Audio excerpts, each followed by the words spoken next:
Welcome, everyone. My name is Michael Morgan. I want to thank everybody for joining me on this live broadcast. It's the first time that I've done it live.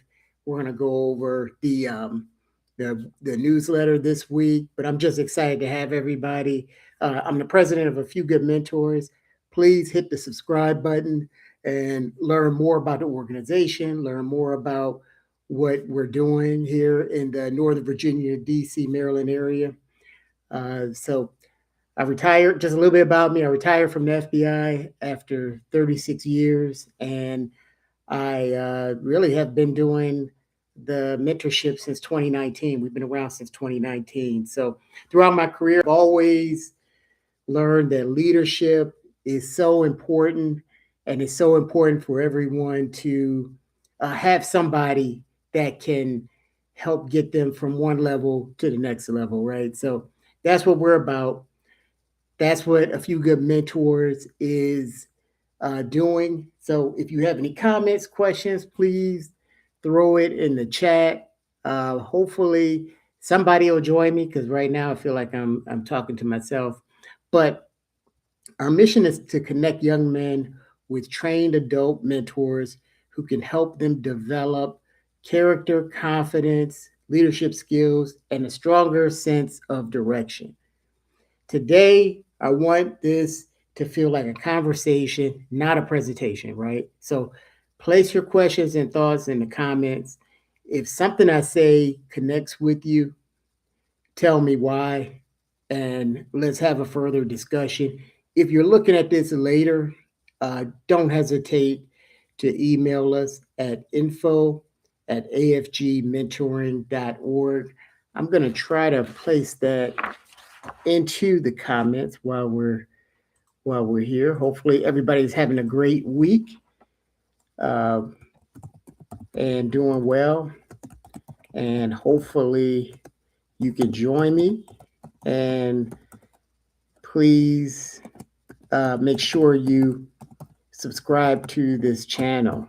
All right. So if you're here, if you have questions, comments later after watching this, do not hesitate to drop me an email. I would love to hear from everybody.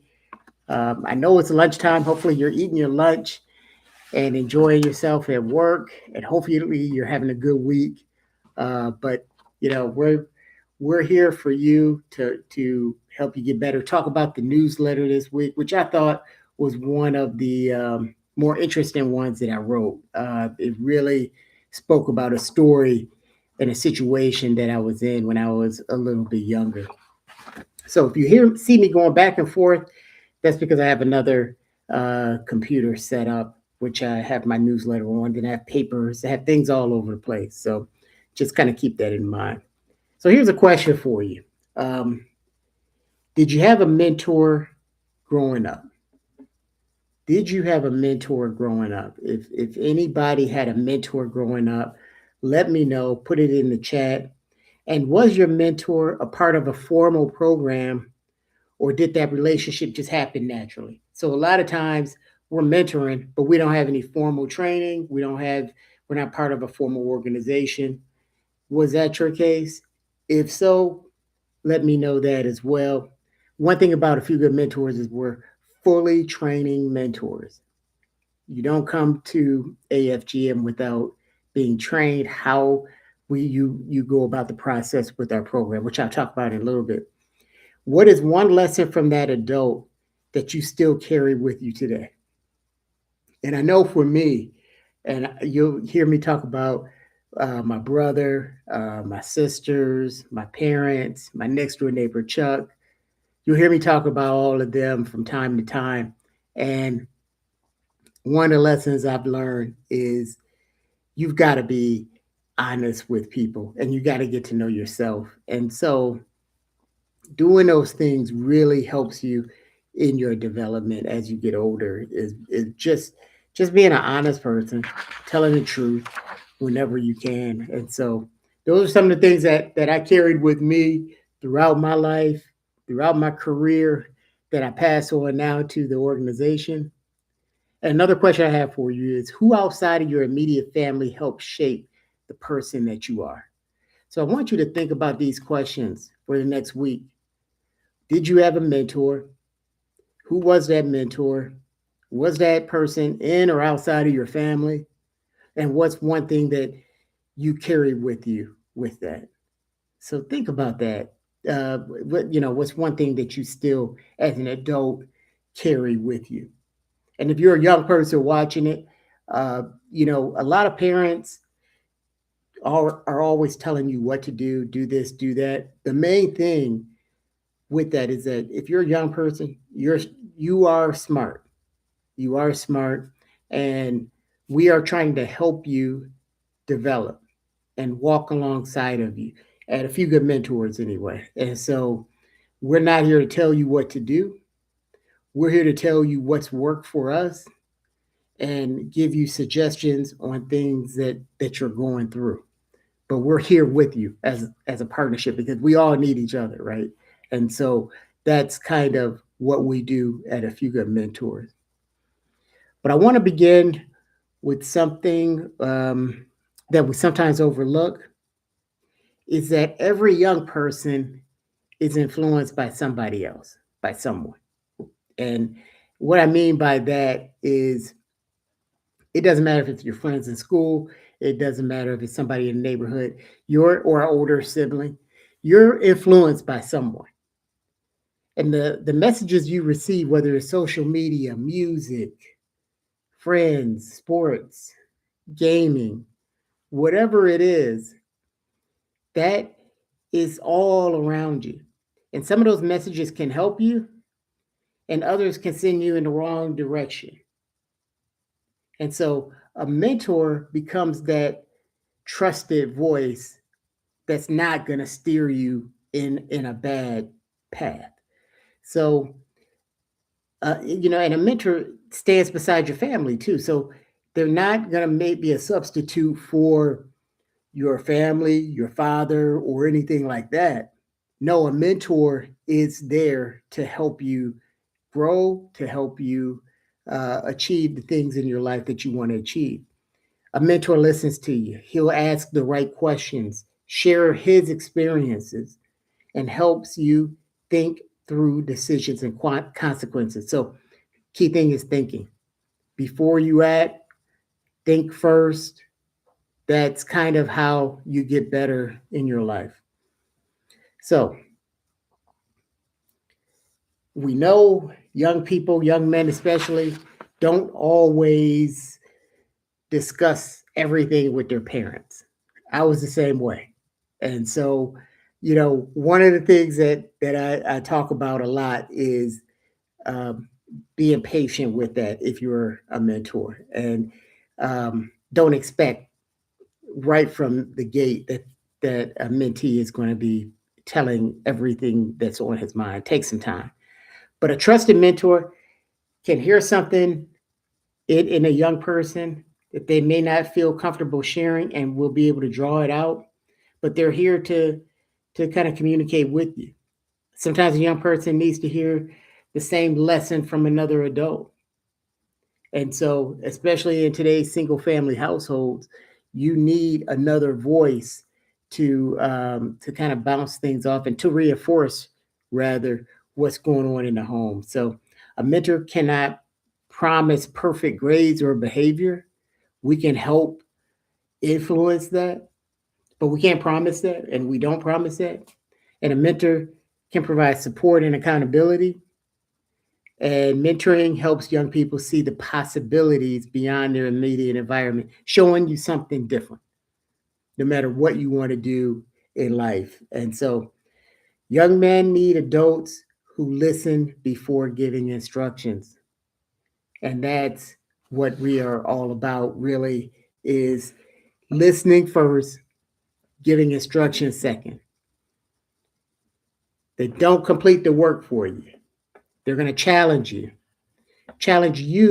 to complete the work. And that's what a mentor does. And that's the difference between just helping somebody and and what we call kind of rescuing them. We're not trying to do that, although we hope to do it in a certain form or way, but we want you to do the work to get better. So a strong mentor doesn't look at things like look at it like rescuing a person from every difficult situation. He helps that young person develop the tools to face those difficult situations. So if you're working on a car, you you got to have the right tools to fix it. Well, same thing in life. You need the right tools to get past certain aspects of your life. So here's a question for the audience, for everybody. Who believed in you before you believed in yourself? If you throw it in the chat, that would be great. But who believed in you before you believed in yourself? I know for me, my parents, my sisters, my brother, they all believed in me. And so before I could even knew what that meant. So number 4 in my topics, and we are about 10, 11 minutes in, what mentoring is and is not before we get to this week's Grow newsletter. Um, I need to clear up something um, about misunderstandings of what mentoring is. A lot of people are confused by it, but mentoring is a consistent relationship. It's a place for honest conversations. We expose the young people to different experiences if we can, guiding them with judgment, accountability, helping young people develop their own voice. So you see the trend? The trend is simply we're not telling you what to do. We're helping you get there, like uh, uh, a map. Just like a map, if you're reading a map, the map is just simply there to show you how to get to point A to point B. Same thing with mentoring and a few good mentors. We're helping you get to a certain point. We're not going to tell you what to do. We're going to help and work with you together to do it. And so showing up when we say we're going to do it, being consistent, that's another quality of a few good mentors. So all you parents, I'll get into the 9-month program in a second, but these are some of the qualities of what good mentoring looks like. Now, here's something for you. What mentoring is not.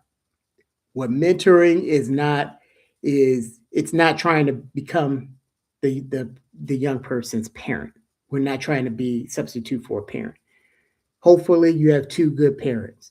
And so we're not trying to take anything away from that. We're working beside them to help you, to help the young person. We don't have all the answers as mentors. And so we don't pretend to have all the answers. Uh, we don't give long lectures every week, except for me here on Thursdays. I'll be talking about mentorship, leadership, and a lot of different things. But we're not going to sit around just have a PowerPoint presentation and sit around and talk about things just to hear us talk for an hour or to brag about what we have or talk about things that don't help you. And so as a mentee, making promises we can't keep, we don't do that. We know that a lot of young people have been disappointed by men in the past, so we take that serious. We do not make promises that we cannot keep. We're not trying, like I said, we're not trying to fix young people. What we're trying to do is walk beside you, listen to you, and help develop you together. Together is the key. We are trying to help you get better together because the only way our society functions is if young people can develop and continue to enhance our the general public. And I know they can. I have a lot of faith in the young people today. Very smart people. And we don't just show up when it's convenient for us. And there's a lot of days as mentors you don't feel like volunteering. And so for us, we feel like, hey, whatever the schedule is, that's where we're going to be and that's what we're going to do. And so it may not be convenient at all times, but we're going to still show up. A lot of men hesitate to mentor because they think they need to be perfect. And I want to talk about that for one split second is that none of us are. None of us are perfect. But every man has a story, has something in their background that they can provide to a young person that will help them. Every young man does. I mean, every man does. We all have a story. We all have situations that we've been in that we can then pass those on to the next generation and say, look, don't make the same mistakes that I made. Or you know what? Do this because this helped me before. Or here's a suggestion for you to try. Again, we're not trying to tell you what to do. We're helping you work through things together. So you don't got to be perfect. You do need to be mature. You do have to have that emotional maturity. You do have to be patient. You do have to have good judgment and a willingness to remain consistent. If you can do that, then you're going to be a fantastic mentor. And so, but it's not always easy. It's not always convenient. It's sometimes it is tough. And so we've been doing it for 6 years. I know it's not always easy. Your life experience, that's the value. That's your superpower as a man today is your life experience. You lean on that when it comes to mentoring.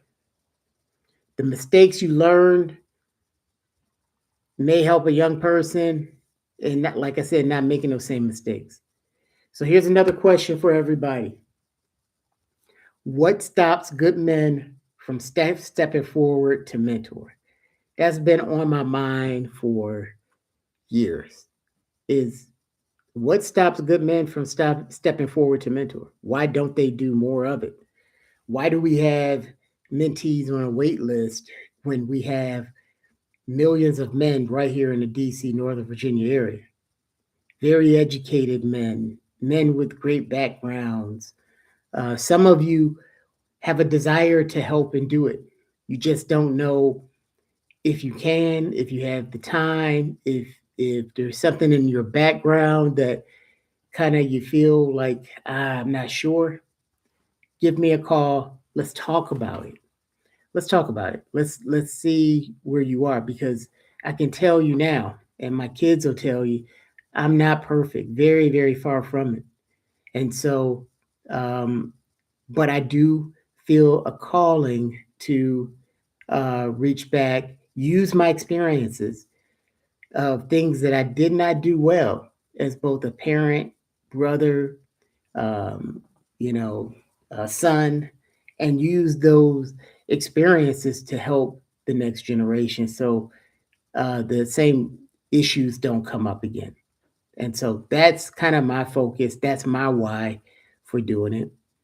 But here's a couple answers to that question of what stops men from stepping forward. Let me know if this resonates with you, if you heard this before, or even if this you. So possible answers to that question of what stops good men from stepping forward to mentor: fear of saying the wrong thing. You're afraid that you'll give bad advice, and so you're like, well, I don't even know what to say to a young person. I don't have any kids, blah blah blah. I just probably wouldn't work for me because I might slip up and say the wrong thing. That's always correctable. You just correct yourself. Either the next meeting, the next a phone call, whatever the case is, you just come back and say, "Look, I misspoke, or I shouldn't have said it that way. I apologize. This is what I was trying to say." Busy schedules. Now I hear this a lot. Look, we all have busy schedules. We do. But if you could spare about an hour per week, isn't it worth it?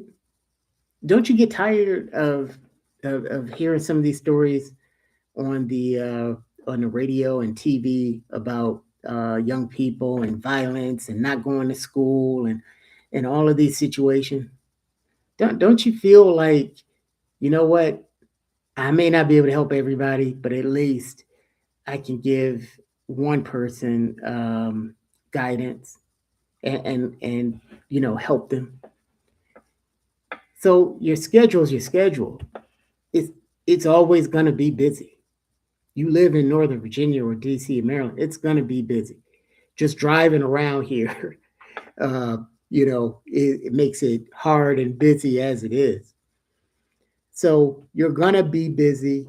Don't let that affect yourself from giving back. That's what the enemy wants you to do. He wants you to be so busy that you don't do anything for anybody else, and don't fall for it. You carve out some time to give back. Carve out some time to volunteer. If you mentor with another organization outside of Few Good Mentors, that's fine. Just do something.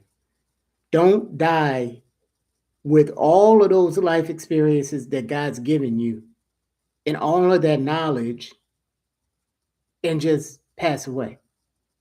Let's say you know how to you work well with your hands. Well, show a young person some of those tricks of the trade. Let's say you're a great cook. Show them that. You've got all sorts of skills and abilities and things you enjoy doing, football, whatever the case is.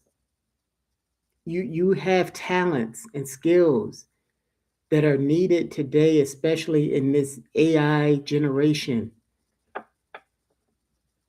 We need to get back to relationships. We need to get back to connecting with people because we all need each other.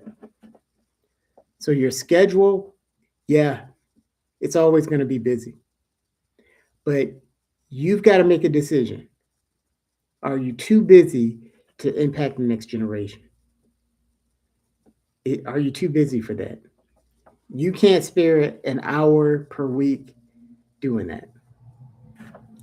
That's only you can answer that question. But talk to me. Let's break it down. We'll go through your schedule. I'll find an hour for you. Okay. Concern about time commitment. That kind of goes in with the schedule.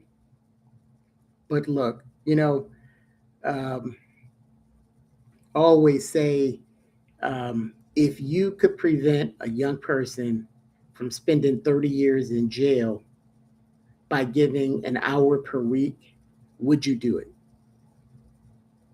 If you knew that a certain person, certain young person that you know that you've met is could possibly spend 30, 40 years in jail, but you have the ability to possibly, I didn't say guarantee, but to possibly um, help them not make that mistake, would you do it if it cost you an hour up to maybe 4 or 5 hours per month? I think everybody would say, yes, I can do that. So you got to balance mission. You got to balance, you weren't put on this earth just for yourself.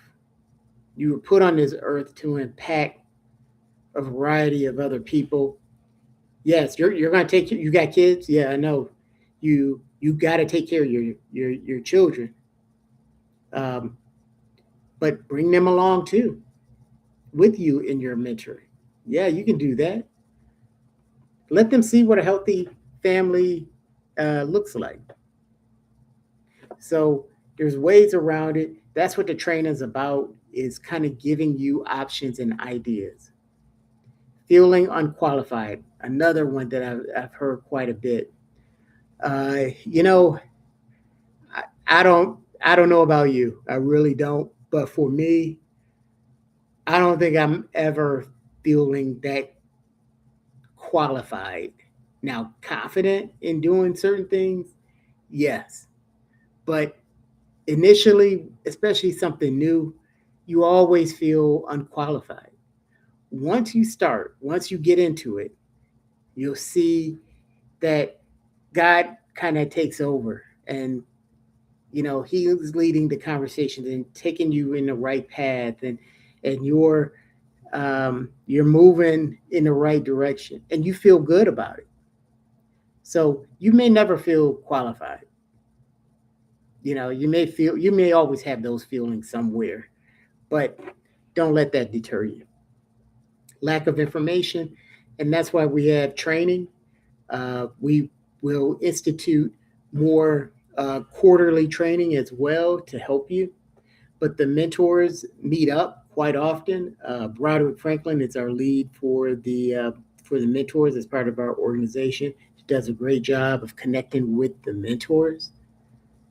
So, but the training is designed to help give you that information. You've got somebody who you can bounce ideas off of, and that's where we're going. The last one really surprises me, and we've gotten this as well from people, is believing someone else will do it. Believing someone else would do it. Well, there's other mentoring organizations. Um, somebody will mentor the youth. Yeah, somebody will do it. And so you sit back and you don't do it. And let me tell you a story. Um, you know, for me, and I'm gonna get into it further um, in the newsletter. But for me, I grew up great neighborhood, great family, and I'm not gonna go through the entire story right here because it's too long. But I still made mistakes. I still got arrested, and so without so believing someone else would do it does not make any sense to me because there's over 400 million people in this country. There's just not enough um, services, if you look at the government and state and city, to handle, in most cities, to handle um, mentoring. There's not enough organizations that do it. So, yeah, this is your time. This is your place to do that. And so I want you to consider that. That's kind of my spiel on mentoring and why you should do it. Contact us, info at afgmentoring.org, or look into the chat. I'm going to put our information link, email account down there as well, so that you all have it. And so I know might be a lot of information. Come back, rewind, listen to it, take a look at some of the other videos on the site. This is what I do in addition to leadership development and team building and just talking to uh, organizations and companies about getting better and knowing who you are so that you can get better.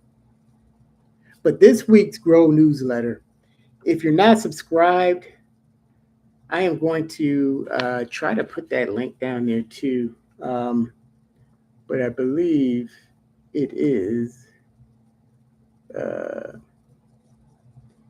if you go to, I think I added it in our note section, but really it's titled this week's newsletter. It comes out weekly, Tuesdays, 10 a.m. I published the Grow newsletter. It's really a place to discuss mentoring, leadership, youth development, parenting, and really the issues affecting all of us. It's not just written for mentors. It's for parents, educators, community leaders, volunteers, anyone who wants to help not just young people, but themselves get better. It's really something for everyone. This week, we're talking about one decision that changed everything. And so the main idea in this week's newsletter is really about, um,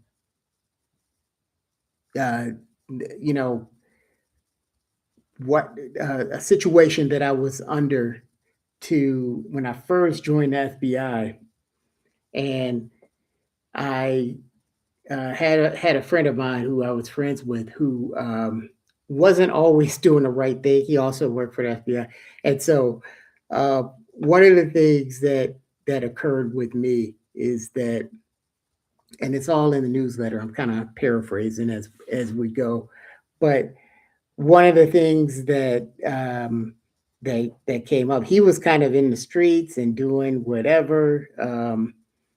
It was a different time in the DC, Northern Virginia area. We're talking early 90s, late 80s. And so um, it's really easy to go down the wrong path when you're influenced by other people. He's a little bit older.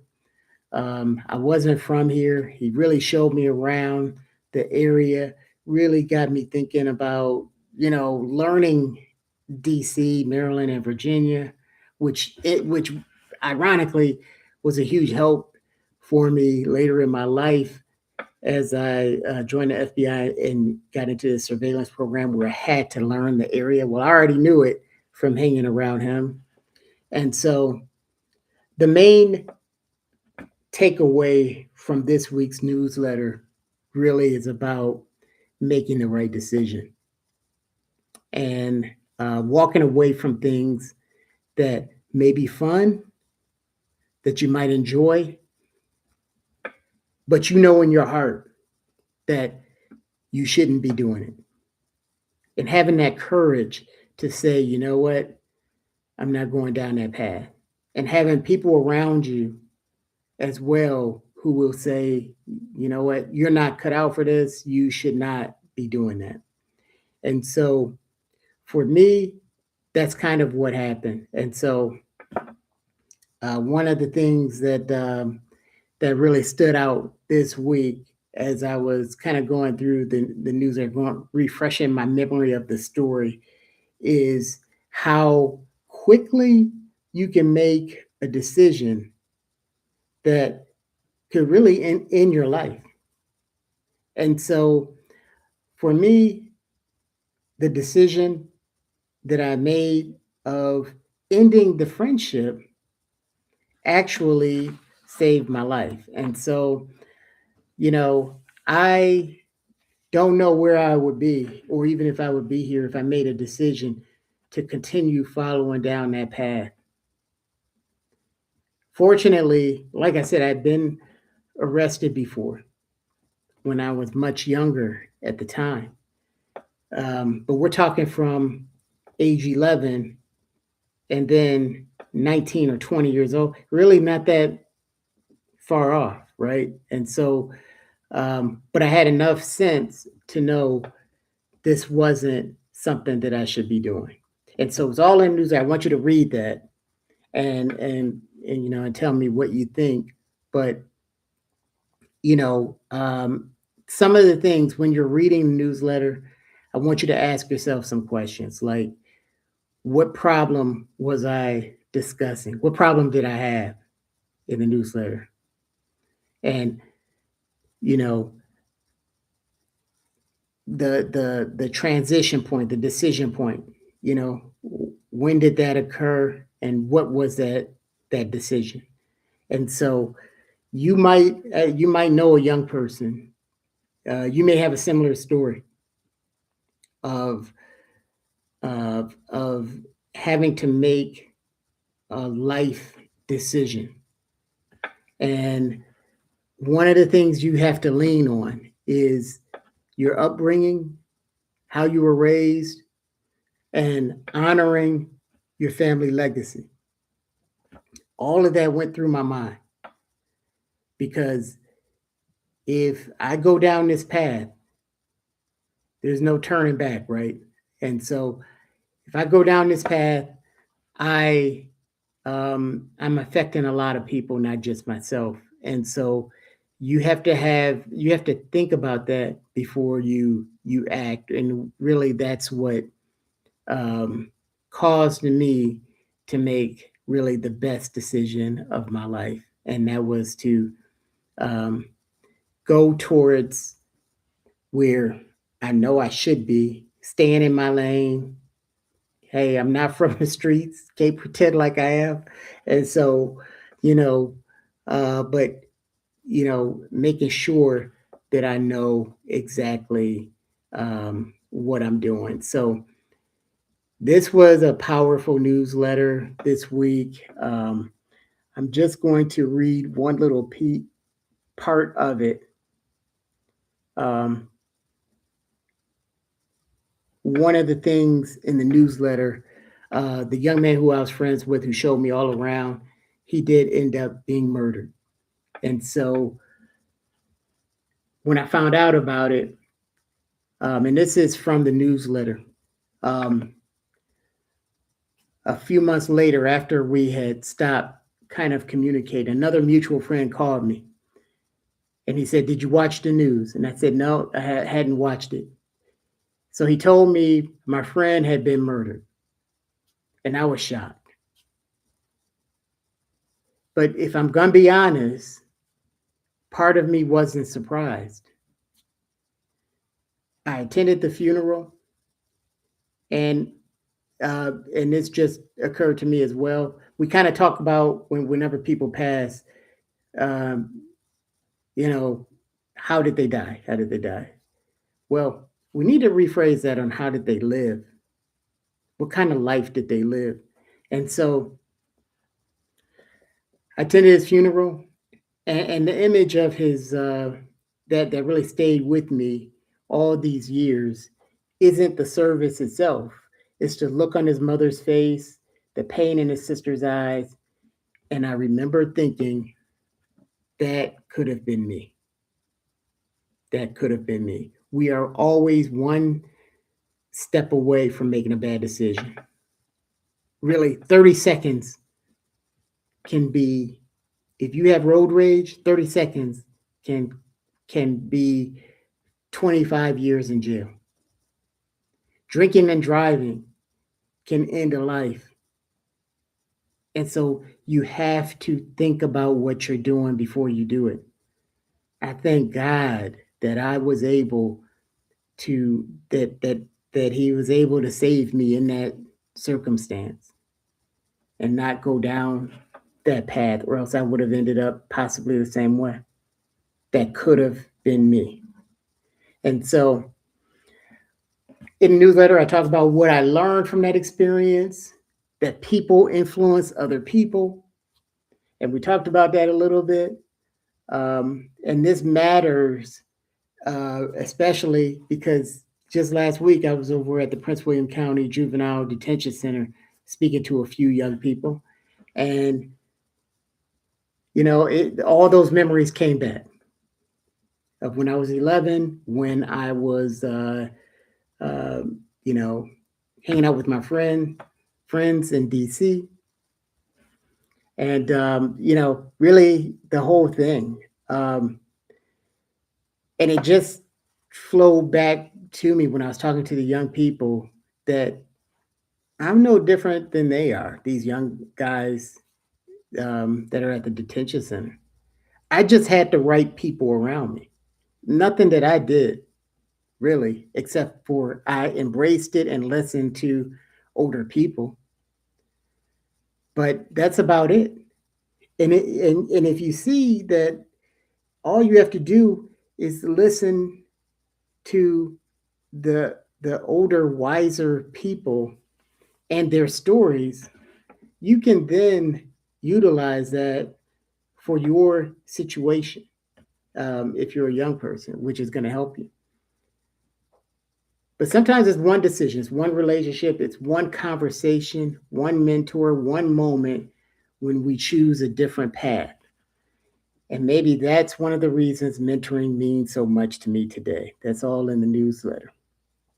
And so this week's reflection is I want everybody take a moment to think about 5 people who have the greatest influence in your life.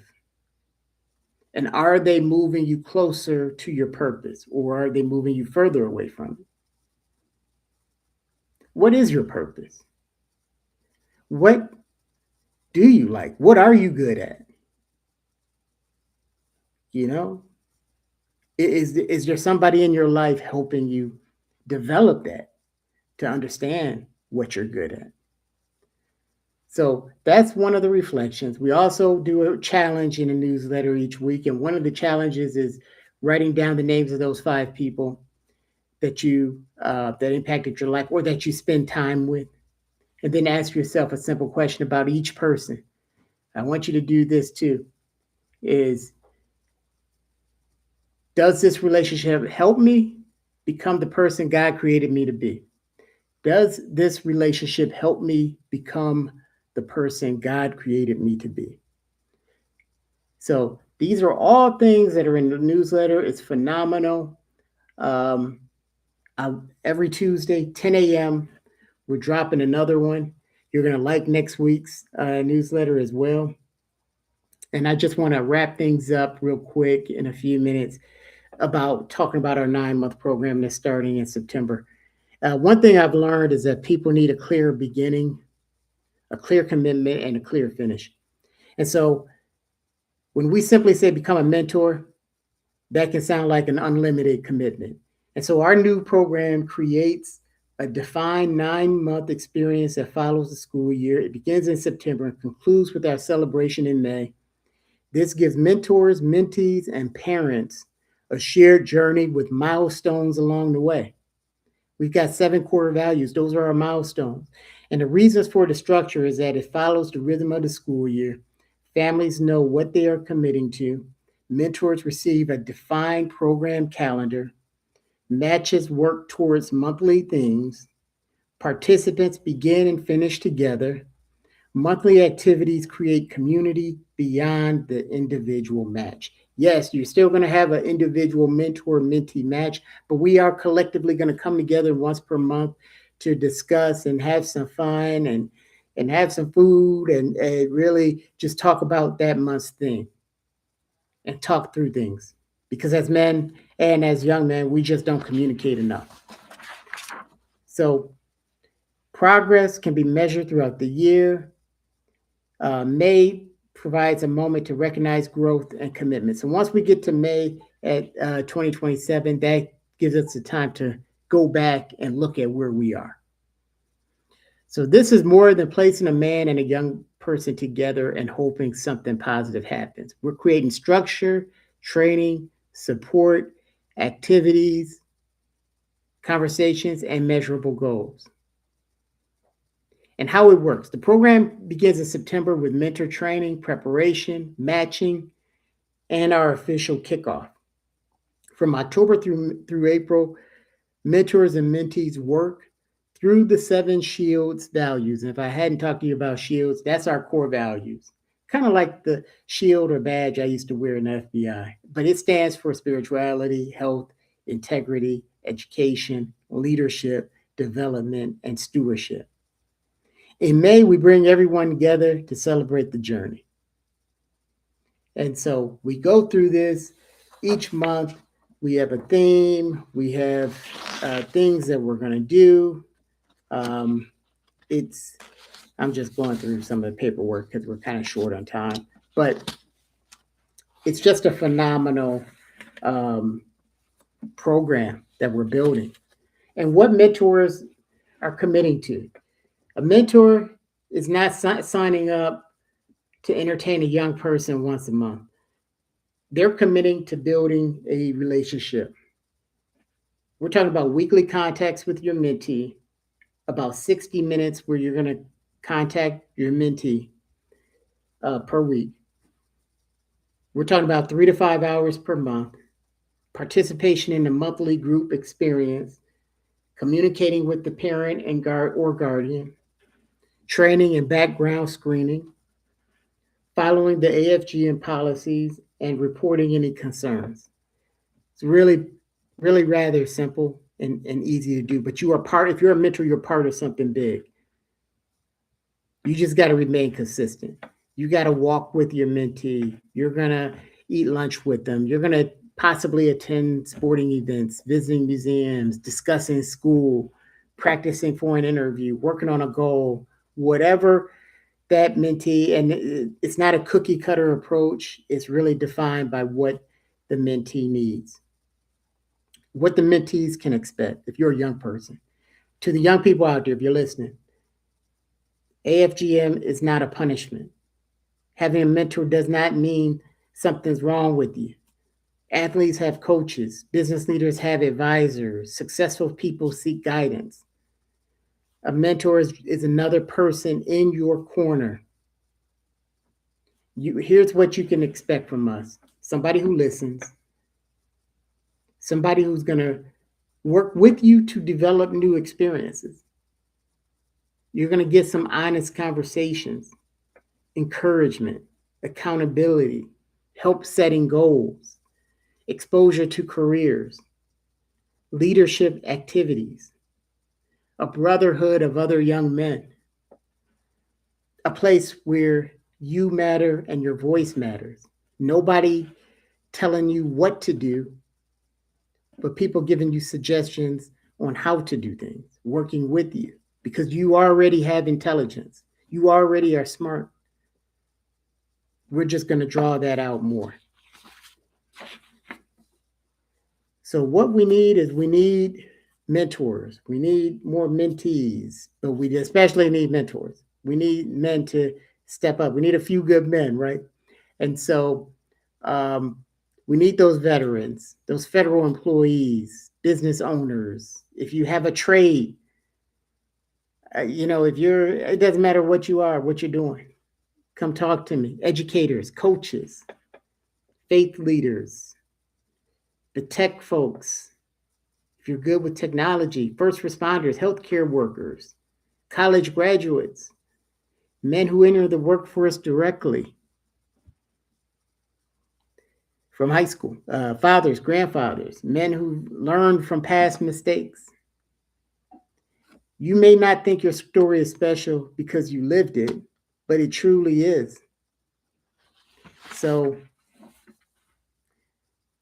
I'm going to get ready to wrap up. But just think about this. Did you have a mentor? What made that relationship work? I want to hear more about that. And above all else, as we close, I do not want you to leave this conversation feeling inspired but inactive, right? I don't want you to say, wow, that's great. I listened to Mike's video, but I'm gonna go back to my regular life of not doing anything. If you're a man who can give a young person consistent time and attention, apply to become a mentor. If you're a parent looking for another positive adult to stand beside your son, submit a mentee application. If you're a young person between the ages of 8 and 21 and you're not sure about this mentorship thing, you don't know what this truly means, give me a call. Let's talk about it.